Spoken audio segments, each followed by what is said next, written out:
Albert Einstein once said, everybody's a genius. But if you judge a fish by its ability to climb a tree, it will live its whole life believing that it is stupid.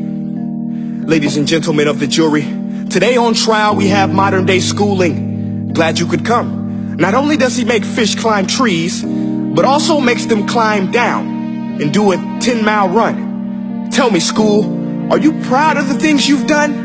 Turning millions of people into robots, do you find that fun? Do you realize how many kids relate to that fish swimming upstream in class, never finding their gifts, thinking they are stupid, believing they are useless? Well, the time has come, no more excuses. I call school to the stand and accuse him of killing creativity, individuality, and being intellectually abusive.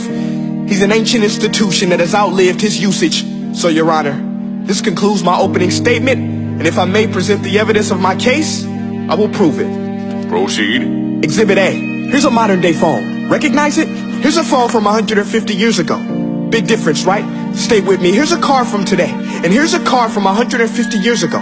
Big difference, right? Well, get this. Here's a classroom of today, and here's a class we used 150 years ago. Now ain't that a shame? In literally more than a century, nothing has changed. Yet you claim to prepare students for the future?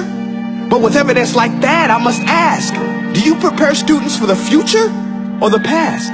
I did a background check on you and let the record show that you were made to train people to work in factories, which explains why you put students in straight rows, nice and neat, tell them sit still, raise your hand if you want to speak, give them a short break to eat, and for 8 hours a day tell them what to think. Oh, and make them compete to get an A letter which determines product quality, hence grade A of meat. I get it. Back then, times were different. We all have a past. I myself am no Gandhi. But today, we don't need to make robot zombies. The world has progressed. And now we need people who think creatively, innovatively, critically, independently, with the ability to connect. See, every scientist will tell you that no two brains are the same.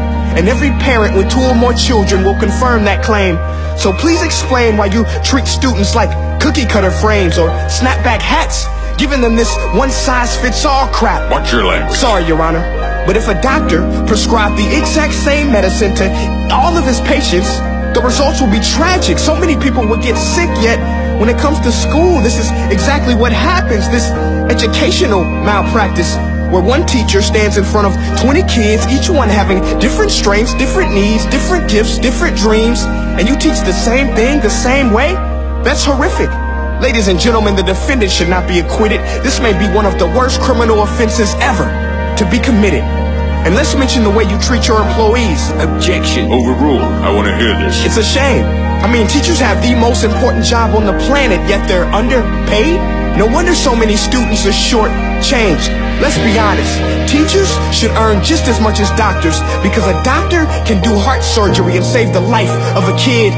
But a great teacher can reach the heart of that kid and allow him to truly live. See, teachers are heroes that often get blamed, but they're not the problem.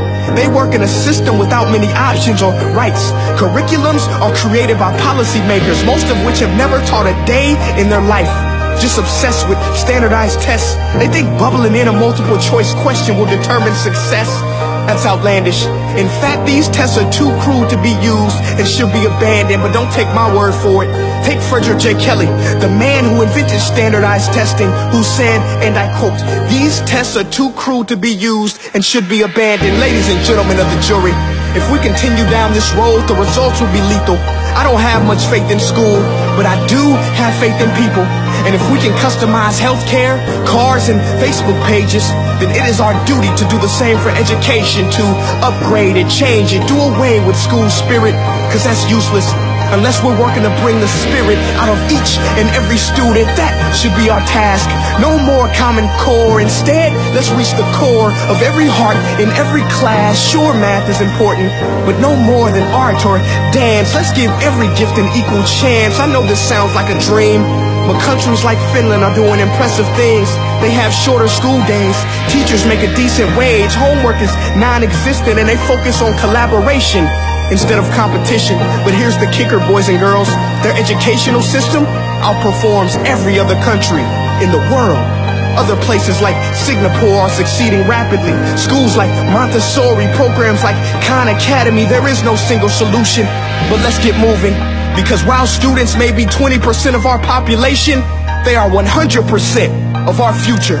So let's attend to their dreams, and there's no telling what we can achieve. This is a world in which I believe, a world where fish are no longer forced to climb trees. I rest my case.